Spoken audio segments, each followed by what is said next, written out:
좋습니다. PSK 홀딩스 주주 여러분들, 저는 데이업의 반도체 멘토 류민입니다. 일단은 이 주말간에 트럼프가 피격을 당했습니다. 이제 많은 분들이 아시겠지만은 일단 일본 총리라든지 우리나라 대통령 후보라든지 이번에 미국의 대통령 후보인 트럼프라든지 불미스러운 일들이 계속해서 벌어지고 있는데, 조금은 가격스러운 이런 불미스러운 일들이 계속해서 일어나면서 조금 좋지 않은 마음들이 생기지만은, 이 와중에 또 증시에 어떤 영향을 끼칠지 또 생각하지 않을 수 없죠. 일단 트럼프가 피격을 당하면서 당선 확률이 굉장히 좀 올라가지 않았나 생각이 들고, 많은 분들이 이 사진을 보셨겠지만은 이번 주 한 주 내내 나올 것 같은 사진이죠. 좀 길을 스치면서 피가 흘러내리면서 또 의지를 또 다지면서 그런 강인한 어떤 모습을 보여주면서 당선될 가능성이 좀 높아졌다라고 보여지고요. 이에 따라서 보시다시피 트럼프가 당선됨에 거의 확실시 됨에 따라서 이렇게 어떤 수혜주가 있을지, 또 이제 우크라이나 같은 경우는 젤렌스키가 이제 협상을 하려고 하죠. 트럼프가 아무래도 이제 정책적으로 안보는 너희가 알아서 해라, 이런 정책을 펼치다 보니까 이 젤렌스키도 이제 평화 협상을 좀 생각하고 있는 것 같고, 일본도 이미 트럼프가 당선될 거라고 생각하고 정책적인 시나리오를 펼치고 있죠. 그렇다 보니 트럼프가 당선됐을 경우에 어떤 주가적인 흐름이 생길지, 이런 것들을 말씀을 안 드릴 수가 없고, 여하튼 매크로적인 부분을 말씀을 좀 드리자면은, 일단 지지난주에 발표되기를 실업률이 4.1%로 상승하면서 물가가 많이 떨어졌구나. 왜냐하면 반대로 움직인다고 알려져 있죠. 실업률과 물가는 반대 방향이다라고 보시면 되겠습니다.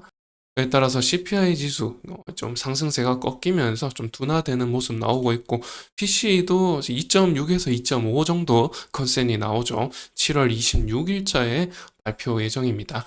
그리고 PPI 지수도 이제 오름세가 멈춘 것처럼 보이고 있죠. 이렇다 보니 이제 좀 금리 인하 얘기가 계속해서 나왔었는데, 지난주에는 금리 인하 얘기가 나왔었죠. 그에 따라서 국장의 외국인 유입세가 굉장히 나타나면서 2,800 뚫어내고 2,880까지 갔었죠. 그런데 오늘 좀 다소 어제부터 좀 하락세 움직임을 보여주고 있고, 외국인들 조금 매수세가 좀 약화되었죠.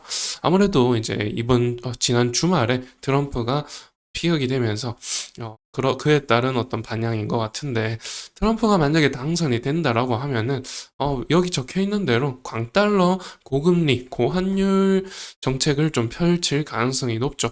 일단은 지난주에 말씀을 드렸지만 7월, 9월, 11월 이렇게 금리 인하 가능성이 있었기 때문에 외국인 순환매가 돌아왔었는데, 그런데 이렇게 금리 인하를 하더라도 다시 이제 트럼프 정권이 11월 달부터 대선이 끝나고 트럼프 정권이 들어서게 되면 9월, 11월 이렇게 인하를 하더라도 다시 상승시킬 가능성이 있어서, 아무래도 그렇게 되면은 계속해서 고금리, 고환율 정책을 펼칠 가능성이 높고, 그에 따라서 우리 국장의 외국인 유입세가 좀 약화될 가능성이 크고요. 그리고 이제 역사적으로 봤을 때 트럼프가 재임 기간이었던 2018년부터 22년, 21년까지, 17년부터 21년까지인가요?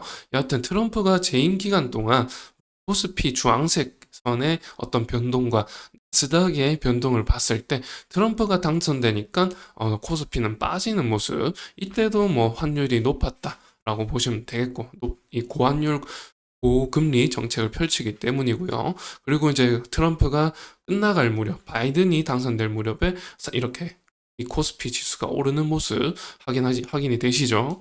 여하튼 이런 흐름을 또 다시 이제 보여줄 가능성이 높아서, 아무래도 트럼프가 당선이 된다면은 이제 좀 주식 시장보다는 아무래도 상대적으로 좀 안전자산인 이 예금, 적금, 채권 시장 이쪽으로 좀 수급이 쏠릴 가능성이 높죠.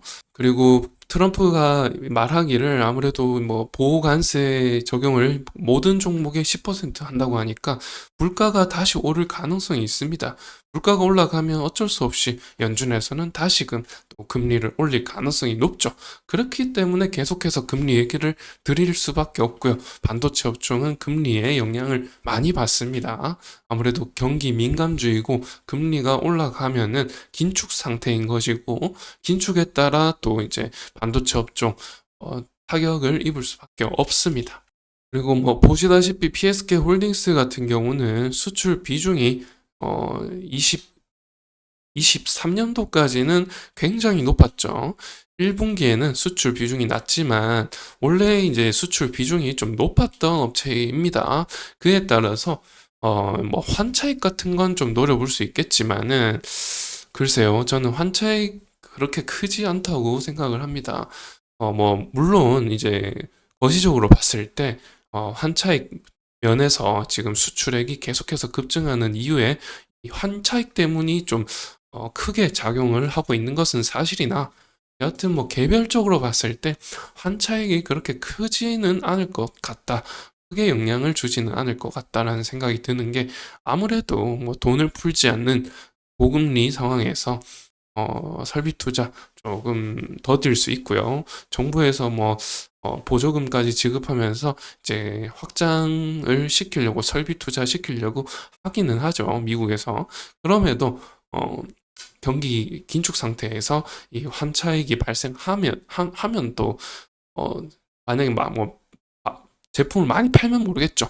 제품을 많이 판다면은 모르겠으나 긴축적인 상황에서 제품이 많이 팔릴까라는 의구심이 좀 있는 것이죠. 여하튼 간에 지금 주가적인 측면을 보면은 트럼프 피격 사건 때문에 어제는 조금 주춤했으나 여하튼 PXK 홀딩스는 HBM 쪽으로 어떤 좀 강점이 있는 업체이기 때문에 HBM 관련해서 지금 계속해서 호재성 이슈가 나오고 있는 상황입니다. 오늘 특히나 HBM 관련된 종목들이 지금 좀 양봉을 보여주고 있기 때문에 그래도 이 PSK 홀딩스 주식이 지금 양봉을 보여주고 있는 것 같고요. 그리고 가격 조정 길게 나왔었고 이 대칭적인 어떤 기간 조정, 가격 조정은 끝났다고 봐지죠.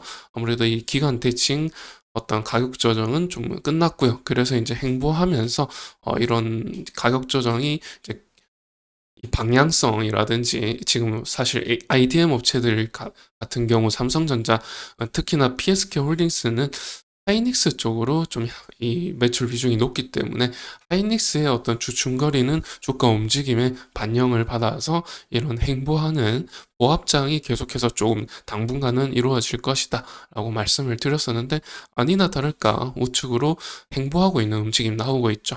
여하튼 지금 실적 면에서 TSMC라든지 엔비디아 곧 나오지만은 실적 면에서 그 어닝 서프라이즈가 나왔습니다만은 그렇게 큰 폭으로 상승하지 못했기 때문에 다소 실망 매물도 많이 글로벌적으로 나오고 있고요. 그런 상황 속에서 HBM 관련주들이 다소 상승 모멘텀이 좀 약화되었다.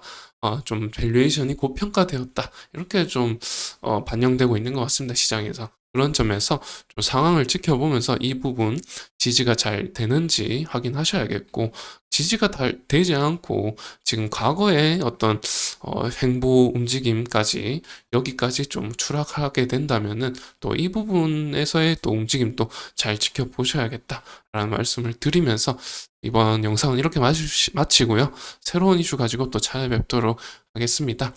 영상 시청해 주셔서 감사드리고 다음 영상에서 찾아뵐게요. 감사합니다.